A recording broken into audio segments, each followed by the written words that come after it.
students, I welcome you all to today's session. I hope all of you are doing perfect at your places. Today's topic is soil and rocks. You will be aware about how soil was formed, uses of soil, types of soil and rocks. Our planet is called the green planet because a major part of it is covered with plants. But what do plants need to grow? It is air, water and sunlight. Besides these three things, one more thing is required by most of the plants to grow. अब आपका जो planet है, हमारा जो planet Earth है, it is known as the green planet also, क्योंकि major part जो है आपके planet का वो trees से ढका हुआ है, trees से covered है. अब trees को क्या क्या चीजें चाहिए होती हैं? Air, water and sunlight. इन तीनों चीजों के अलावा एक और चीज चाहिए होती है, that is soil. Soil is the topmost layer of earth where plants grow. Let's know more about the soil. तो soil क्या होता है? आपका air, water और sunlight के अलावा जो चौथी important चीज चाहिए होती है वो soil होती है, ये आपकी earth की topmost layer होती है. Now let's see how soil was formed. Our planet Earth was a part of sun. Earlier the earth was covered with rocks. Due to the action of heat, rain, water and wind, these rocks began to break into small pieces called pebbles. These pebbles gradually rubbed against one another and finally converted into tiny particles of soil. The process of formation of soil in this way is called weathering of rocks. This is a very slow process. तो planet Earth जो है वो पहले एक sun का ही part था. धीरे धीरे पहले तो सबसे पहले सिर्फ rocks ही आपकी Earth पे थे. Heat, अलग अलग वेदर फिनोमिनास, बारिश, इन सब की वजह से धीरे धीरे ये जो रॉक्स थे वो छोटे छोटे पीसेस में टूटने लग गए, पेबल्स में. पहले रॉक था, फिर पेबल्स में कन्वर्ट हो गया. पेबल्स में कन्वर्ट होने के बाद धीरे धीरे जब ये छोटे छोटे पत्थर आपस में रब होते गए तो रब होते होते और फाइनली छोटे छोटे पार्टिकल्स में कन्वर्ट होते गए और धीरे धीरे सॉइल की तरह बन गए. अब ये जो pebbles when they rub against each other and they gets converted into the soil tiny particles, this phenomena is known as weathering of rocks. और ये बहुत ही स्लो प्रोसेस है. It almost takes millions of years, लाखों साल लग जाते हैं एक सेंटीमीटर जितनी मिट्टी बनने में. During the formation of soil, dead plants and animals get mixed with the rock particles, making the soil rich in nutrients. अब क्या होता है, धीरे धीरे इन्हीं soil particles में बहुत सारे plants, animals पैदा होते हैं और धीरे धीरे मर जाते हैं. अब मरते हैं तो अलग अलग आपके soil के साथ mix होते रहते हैं और आपके soil को बना देते हैं rich in nutrients. The color of the soil differs from place to place. It is found in many colors like light brown, dark brown, red and black. अब ये जो color होता है सॉइल का, ये आपको अलग अलग लोकेशंस पे अलग अलग कलर का दिखाई देगा, from ranging from brown, light brown, dark brown to red and black. Try out. Aim to show different constituents of soil. Materials required: a jar, some garden soil, water. Procedure: fill the garden soil in a beaker and pour some water in it. Shake it well and cover it with lid. Allow it to settle for some time. Observation: different layers of soil are formed in the jar. The bottom layer is of gravels and tiny stones. Above it is the layer of fine sand. The layer above the sand is dark and thick. This constituent is called clay, and the topmost layer is covered with the dead and decayed leaves and plants. This constituent of soil is called humus. Conclusion: thus soil has different constituents. अब आपको क्या करना है, एक jar लेना है, garden soil आपको लेना है और उसको आपको एक जार में डालने के बाद उसको पानी से ढक देना है. थोड़ी देर के बाद आप देखेंगे कि जो सॉइल की अलग अलग लेयर्स आपको आपके जार में दिखाई देने लग जाएगी.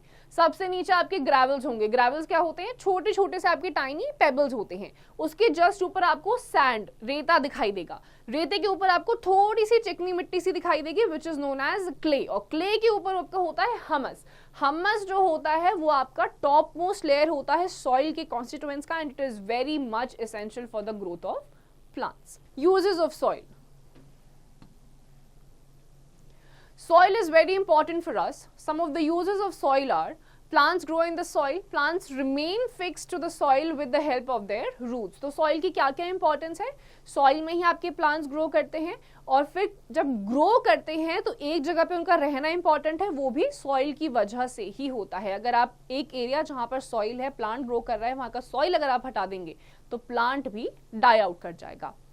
Second is the roots of plants absorb water and nutrients from the soil to make their own food. अब आपका जो पानी आप डालते हैं, न्यूट्रिएंट्स आपके सारे होते सॉइल में ही हैं, लेकिन रूट्स कहाँ से अब्सॉर्ब करते हैं? सॉइल से. तो सॉइल की ये भी इंपॉर्टेंस है. Third, soil is the habitat of many small animals like earthworm, small snail, ants, etc. अब सॉइल के अंदर आपके सिर्फ प्लांट्स ही ग्रो नहीं करते हैं, बल्कि बहुत सारे छोटे छोटे से एनिमल्स भी रहते हैं, जैसे अर्थवर्म, स्नेल्स, एंट्स, etc. जिनसे बाद में क्या बनता है? Humus. Fourth, clay extracted from the soil is used in making earthen pots. यही जो क्ले, जो चिकनी सी मिट्टी होती है, आपकी गीली मिट्टी हल्की सी होती है, इसको एक्सट्रैक्ट किया जाता है आपके सॉइल से, और उसी से फिर आपके अर्थन पॉट्स, जो आपके मटके घड़े होते हैं, वो बनाए जाते हैं. तो soil is really important for us. Now let's study about types of soil. Soil is mainly of four kinds. These are, number one is gravel. Gravel contains large particles with lots of air spaces in them, so the soil cannot hold water. अब gravel आपका ये देखिए, थोड़ा सा आपको ऐसे लगेगा, थोड़ा सा रफ सरफेस है और छोटे छोटे कंकड़, पेबल्स आपको दिखाई देंगे. अब लार्ज स्पेसेस इनके बीच में होता है, तो ग्रेवल वाला जो एरिया होता है वो वाटर को बाइंड नहीं कर सकता है. Second is sandy soil. Sand contains small particles with lots of air spaces in them. So, sand particles cannot hold much water. Sandy soil is found in deserts and beaches. अब आपका जो sandy soil होता है, इसमें बहुत सारे छोटे छोटे particles होते हैं, और ये भी वाटर रिटेंशन कैपेसिटी इनकी जीरो होती है. ये आपको ज्यादातर रेगिस्तान जैसे एरियाज में दिखाई देंगे, बीचेस पे दिखाई देंगे, और ये आपके ज्यादा वाटर को होल्ड नहीं कर सकते हैं. Next is clay soil. The particles of clay are very small. They have least air spaces. The soil can hold lots of water and best suitable for growing rice. अब clay soil जो होता है, हल्का सा पानी, आपको गीली मिट्टी सी दिखाई देगी, ये आपका सबसे ज्यादा पानी होल्ड कर सकती है as compare to your sandy soil and gravels, और राइस को ग्रो करने के लिए सबसे ज्यादा सूटेबल होती है. Next is loamy soil. Loamy soil is a mixture of sand and clay. It can hold enough water and air for plant growth. Plants grow best in this type of soil. अब ये जो आपका loamy soil होता है, this is the best type of soil for growing plants. ये आपका mixture होता है sand और clay का, और ये इतना water आराम से hold कर सकता है, absorb कर सकता है, जितना कि एक plant grow कराने के लिए जरूरी होता है. Learn with fun. Answer in one word. अब आपके सामने कुछ क्वेश्चंस हैं जिनके आंसर्स आपको वन वर्ड में खुद से देने हैं. More to know. Humus forms the topmost layer of the soil and is rich in nutrients. It makes the soil fertile. तो humus जो होता है, soil का topmost layer होता है, अभी हमने एक एक्टिविटी में देखा भी था, और इसमें आपका सबसे ज्यादा nutrients होते हैं and it makes your soil fertile. उपजाऊ बना देते हैं. Next is rocks. Rocks are big stone-like structures which cover almost the whole of the earth. Rocks like marble and granite are hard, while rocks such as sandstone and chalk are soft. तो आपके जो rocks होते हैं, stone-like structures होते हैं, बहुत बड़े बड़े होते हैं, कुछ बहुत ही ज़्यादा hard होते हैं like marbles and granite, और कुछ बहुत ज़्यादा soft भी हो सकते हैं, for example sandstone and chalk, जो कि soft होते हैं. Now let's see what are the properties of rocks.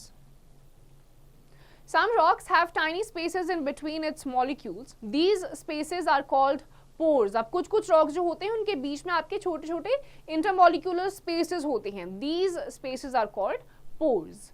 Rocks with pores are called porous rocks. These rocks can absorb water. For example, limestone and sandstone. तो ये porous होते हैं, छूने में भी आपको थोड़े से रफी से लगेंगे, और इनको porous rocks कहा जाता है, जिन rocks में pores होते हैं, and these can absorb a lot of water. For example, limestone and sandstone. Some rocks are non-porous. They do not absorb water. For example, granite and basalt. अब आपके कुछ ऐसे होते हैं जो non-porous होते हैं. अब अगर pores ही rocks में नहीं होंगे तो natural सी बात है, वो water को भी absorb नहीं कर पाएंगे. For example, granite and basalt. Now, some rocks are used as gemstones. Gemstones are precious rocks. For example, diamond is the most expensive and hardest rock. It is found rarely and has an extraordinary shine. अब आपके कुछ rocks ऐसे होते हैं जो gemstones की तरह use करे जाते हैं, कीमती स्टोन्स होते हैं, बहुत ही प्रेशियस रॉक्स होते हैं, जैसे आपका डायमंड हो गया, एक्स्ट्राऑर्डिनरी शाइन इनमें होती है, and these are quite expensive. Terms to learn. Pebbles, small stones. Clay, the very fine particles of the soil. Humus, a substance made from dead leaves and plants. Pores, small air spaces between the molecules of soil. Porous rocks, rocks that absorb water, and non-porous rocks, rocks that do not absorb water. अब pebbles क्या होते हैं, आपके छोटे छोटे से stones होते हैं. देन कम्स योर क्ले, दूसरी आपकी जो लेयरिंग होती है सॉइल में, दूसरे के बाद तीसरी जो आपका थोड़ा सा चिकनी गीली मिट्टी होती है. हमस, जिसमें बहुत सारे न्यूट्रिएंट्स होते हैं. Pores and porous rocks, pores जिसमें से आपके इंटरमोलिकुलर स्पेसेस होते हैं, जिसमें कि रॉक्स जो होते हैं वो आपके वाटर को अब्जॉर्ब कर सकते हैं. For example limestone and sandstone. And then comes your non porous rocks, जैसे कि ग्रेनाइट एंड बसाल्ट, जिसमें कोई पोर्स नहीं होते हैं, hence they can not absorb water. So students, with this we come to the end of this chapter. I hope आपको सारी चीज़ें समझ में आ गई होंगी. इसकी जितनी भी एक्सरसाइजेस हैं आप खुद से करिए.